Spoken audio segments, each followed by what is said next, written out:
أعوذ بالله من الشيطان الرجيم بسم الله الرحمن الرحيم قل هو الله أحد الله الصمد لم يلد ولم يولد ولم يكن له كفوا أحد.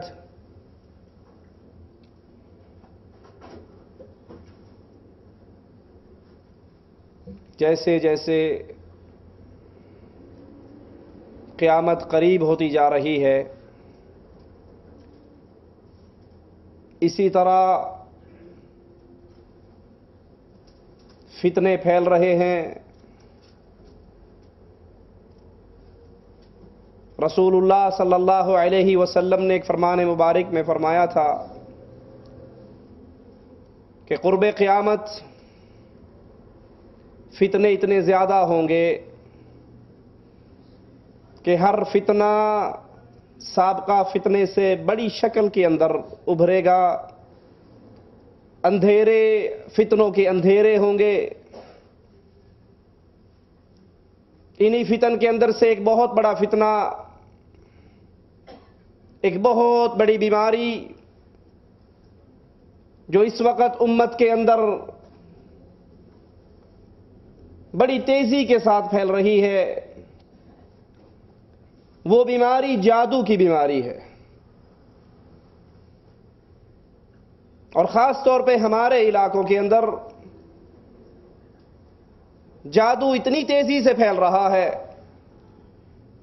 10 آدمی گنو تو 10 میں سے 3-4 آدمی آپ کو اسی بیماری کے اندر مبتلا ملیں گے۔ باقاعدہ کاروبار کی شکل اس نے اختیار کر لی ہے۔ اس کے لیے اعلانات چھپتے ہیں، اس کے لیے اشتہارات چھپتے ہیں، میڈیا کے اوپر ایڈورٹائزمنٹ کی جاتی ہے، اور اکثریت کلمہ پڑھنے والے مسلمانوں کی اس جادو کے علم کو، اس جادو کو، اس کی اقسام کو جانتے ہی نہیں ہیں، اور وہ جادوگر کو اللہ کا ولی سمجھتے ہیں۔ جادوگر کے ہاتھ پر جب ایسے واقعات دیکھتے ہیں جو روٹین کے خلاف ہوں، وہ سمجھتے ہیں یہ بڑا پہنچا ہوا اللہ کا ولی ہے، یہ جو چاہتا ہے کر گزرتا ہے۔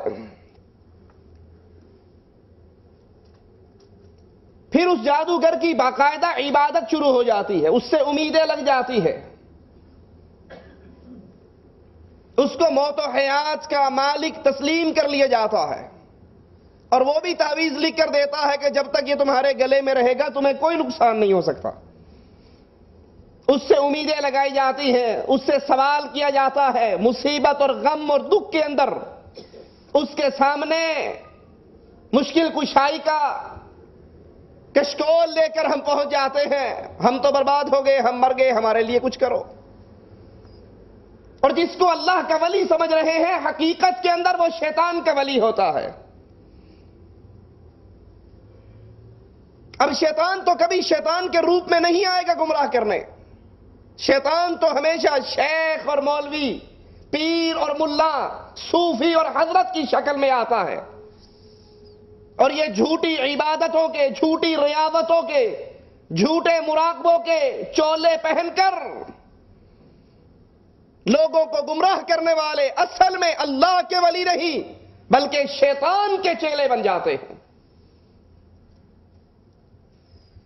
اللہ کا ولی زندگی کے ایک ایک عمل کے اندر کتاب اللہ اور سنت رسول اللہ سے دائیں بائیں نہیں جاتا، اور جادوگر ایک ایک مسئلے کے اندر شیطانی کردار کے حامل، مکمل طور پر شیطان کے فریب کے اندر پھنسے ہوئے، شیطان کے جال کو لے کر چلتے ہیں، اور عام معصوم مسلمانوں کو اس کے اندر پھنساتے ہیں۔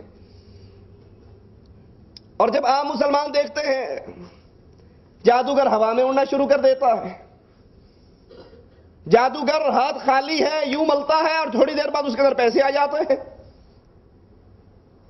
جیب خالی ہے ڈالتا کپڑا ہے ریال بنا کے باہر نکال دیتا ہے۔ لوگ سمجھتے ہیں یہ صاحب کرامات ہے، یہ اولیاء اللہ ہے، اس کے اختیار میں بہت کچھ ہے، یہ جو چاہتا ہے کر گزرتا ہے۔ حالانکہ یہ تصور، یہ سوچ کسی کے بارے میں انسانوں میں سے رکھنا، مخلوقات میں سے رکھنا کہ یہ ہر طرح کے تصرف پر قادر ہے، اللہ کی عبادت میں اس کو شریک بنانا ہے۔ جو چاہے کر گزرے، یہ ذات صرف ایک اللہ عز و جل کی ذات ہے، باقی تو سب اس کے محتاج۔ لیکن ہاں،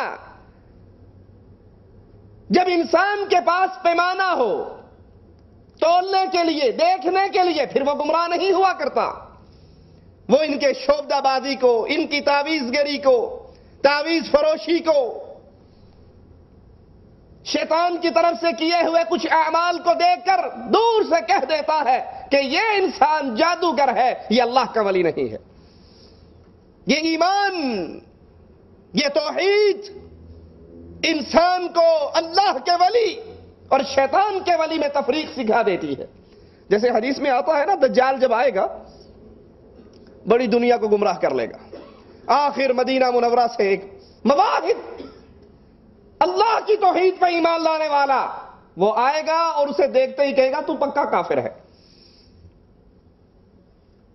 وہ کہے گا اپنے مریدوں سے، اور یقین جانو اس وقت جو ہمارے ملکوں کے حالات ہیں، اور جادو، شعبدہ باز، غیب دان جتنے بنے پھر رہے ہیں، اگر اس دور میں دجال آ جائے تو سب سے بڑا غوث اعظم ہوگا۔ آج امت ان کو پوچھ رہی ہے جن کو شرمگاہیں ڈھانپنے کا طریقہ اور سلیقہ نہیں ہے، جو نماز، روزہ، طہارت، پاکیزگی اس سے بہت دور، مونچھیں بڑی ہوئی، رالیں گر رہی، ان کو کہا جائے نماز پڑھو، تم پڑھتے رہو، ہماری اندر ہی اندر ہو جاتی ہے، ہمارا دل ہی اللہ اللہ کرتا ہے، ہم دل پہ اللہ کی ضربیں مارتے ہیں۔ جب قوم ان کو مشکل کشا سمجھتی ہے، اگر آج کے دور میں دجال آ جائے تو یہ سارے مریدوں کا سب سے بڑا غوث اعظم دجال بن جائے گا، کیونکہ دجال کو تو اللہ نے بہت بڑی بڑی چیزیں عطا کی ہیں بطور فتنہ اور آزمائش۔ وہ مواحد دجال کو دیکھے گا اور کہے گا تو کافر ہے۔ دجال اپنے سلسلہ کے مریدوں سے کہے گا میں اس کو قتل نہ کر دوں؟ انہوں نے کہا جی بالکل، یہ گستاخ ہے ہی اسی قابل کسے قتل کر دیا جائے، تو اس کو قتل کر دیا جائے گا۔ قتل کرنے کے بعد ان کے درمیان چلے گا اور کہے گا اپنے مریدوں سے کیا خیال ہے اس کو زندہ نہ کروں؟ کہا جی پھر تو کمال ہو جائے، اگر آپ اس کو زندہ کر دیں، مردہ اگر زندہ ہو جائے تو اور کیا چاہیے، یہ تو آپ کی ولایت کی بہت بڑی دلیل ہے۔ تذکرہ غوثیہ، غوث علی شاہ قلندر قادری کی کتاب ہے جو بریلویوں کے بہت بڑے پیر گزرے ہیں، اس میں وہ ایک پیر کا قصہ لکھتے ہیں کہ پیر اور مرید جنگل میں تھے، پیر صاحب کی موت کا وقت آیا، انہوں نے مرید سے کہا بھی لو میرا تو ٹائم ہو چلا، میں تو چلا اب، یہ کہا الا اللہ کا نعرہ مارا، لیٹا اور مر گیا۔ اب رات تھی، جنگل تھی، تنہائی تھی، مرید بیٹھا لاش کی حفاظت کر رہا ہے۔ صبح کی نماز کا جب ٹائم ہوا، مرید نے اب دل ہی دل میں سوچا کہ کیا کروں، اگر اس کو چھوڑ کر جاتا ہوں تو ڈر ہے شیر چیتا اس کو پھاڑ جائے گا، اور اگر اس کی حفاظت پہ بیٹھا رہتا ہوں تو میری فجر کی نماز جاتی ہے، کیا کروں؟ کہتا ہے مرید ابھی میں یہ سوچ ہی رہا تھا کہ پیر صاحب نے الا اللہ کا نعرہ مارا، دوبارہ زندہ ہو کے بیٹھ گئے۔ کہا میں نے ڈنڈا سے حالانکہ کہ شاید کوئی جن بھوت اس کے اندر حلول کر گیا، تو اس نے کہا صبر کرو میں وہی ہوں۔ کہا صاحب آپ تو مر گئے تھے؟ کہا ہاں تم پریشان تھے نا فجر کی نماز کے لیے، تو میں سرکار سے فجر کی نماز تمہیں پڑھانے کی چھٹی لے کر آیا، تم ٹینشن نہیں لو، جاؤ نماز پڑھ لو۔ کہا میں اٹھ کر گیا، وضو کیا، نماز پڑھی، واپس آیا، اس نے کہا لو جی تمہاری نماز ہوگی، ہم تو چلیں۔ وہ پھر مر گیا۔ تو دجال اپنے مریدوں سے کہے گا میں اس کو زندہ نہ کر دوں، وہ اس کو حکم دے گا، اللہ کی طرف سے فتنہ اور آزمائش ہے، وہ زندہ ہو جائے گا۔ پوچھے گا ہاں بھائی سنا کیا خیال ہے، اب مجھے رب مانتا ہے؟ وہ کہے گا میرا ایمان اور پکا ہو گیا کہ تو پکا کافر ہے۔ مریدوں سے کہے گا اس کو پھر نہ ماروں؟ کہے گا جی بڑی بات ہے۔ پھر وہ ایڑی اور چوٹی کا زور لگا لے گا، اللہ کے اس مواحد بندے کو قتل نہیں کر سکے گا۔ تو یہ جادوگر، یہ شعبدہ باز، یہ جھوٹی کرامتوں والے، یہ ہاتھوں کی لکیریں بول بول کر بتانے والے، یہ علم نجوم کے دعوے دار، یہ اللہ کے ولی نہیں بلکہ یہ شیطان کے ولی ہیں۔ اللہ کے ولی کا تعارف تو اللہ عز و جل اپنی کتاب میں کرواتا ہے۔ الا ان اولیاء اللہ لا خوف علیہم ولا هم يحزنون. سنو، اللہ کے ولیوں پر کوئی خوف نہیں ہوتا، وہ غمناک نہیں ہوں گے، خوف زدہ نہیں ہوں گے. اب یہ ولی ہے کون؟ جس کا سر سے لے کے پاؤں تک ننگا ہے، جس کو طہارت نہیں کرنی آتی، جس کو غسل نہیں کرنا آتا، جو مسجد میں داخل نہیں ہوتا، جو روزے نہیں رکھتا، جو قرآن نہیں پڑھتا، ننگ دھڑنگ مجذوب بن کے چلتا پھرتا ہے، کیا یہ ولی ہے؟ مالک جواب میں فرماتا ہے الذین آمنوا وکانوا یتقون. اللہ کا ولی کون ہوا کرتا ہے؟ الذین آمنوا، جو اللہ کی توحید پر ایمان لے آئے. مشرک اللہ کا ولی، قبر کا پجاری اللہ کا ولی، جادوگر، نجومی، کاہن، یہ اللہ کے ولی نہیں ہو سکتے.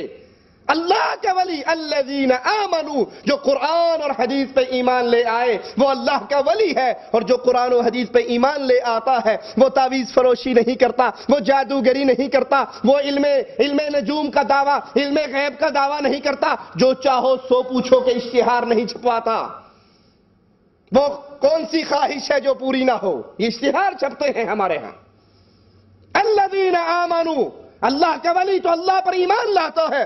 وَكَانُوا يَتَّقُونَ، اور صرف ایمان نہیں لاتا بلکہ ایک ایک مسئلے کے اندر وہ اللہ سے ڈرتا ہے، وہ بات کہتا ہے جو قرآن سے ثابت ہو، یہ حدیث رسول صلی اللہ علیہ وسلم سے ثابت ہو. مومن ہونا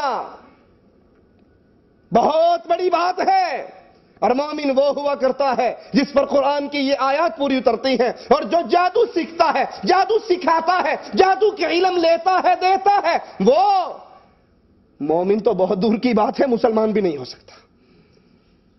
مومن اللہ کا ولی، یہ ولی بننے کا طریقہ کار کیا ہے؟ قرآن حکیم تعلیم دیتا ہے. اہل ایمان اللہ کے ولی بننے چاہتے ہو، اللہ کا ولی کپڑے اتار کر نہیں بن سکتا. اللہ کا ولی پہاڑوں میں بیٹھ کر مراقبے کرنے سے، چلے کاٹنے سے، دریاؤں کے کناروں پر رہنے سے، جنگلوں میں آباد ہونے سے نہیں بنا کرتے. یہ تو جھوٹ بولتے ہیں وہ جادوگر جو پہاڑوں کی غاروں میں رہتے ہیں، وہ صوفی جو دنیا سے کٹ جاتے ہیں. یہ اولیاء اللہ نہیں. اولیاء اللہ کون ہے؟ قل ان کنتم تحبون اللہ فاتبعونی یحببکم اللہ. ان کنتم تحبون اللہ، تم چاہتے ہو کہ اللہ سے محبت کرو، تم چاہتے ہو کہ اللہ سے پیار کرو، فاتبعونی،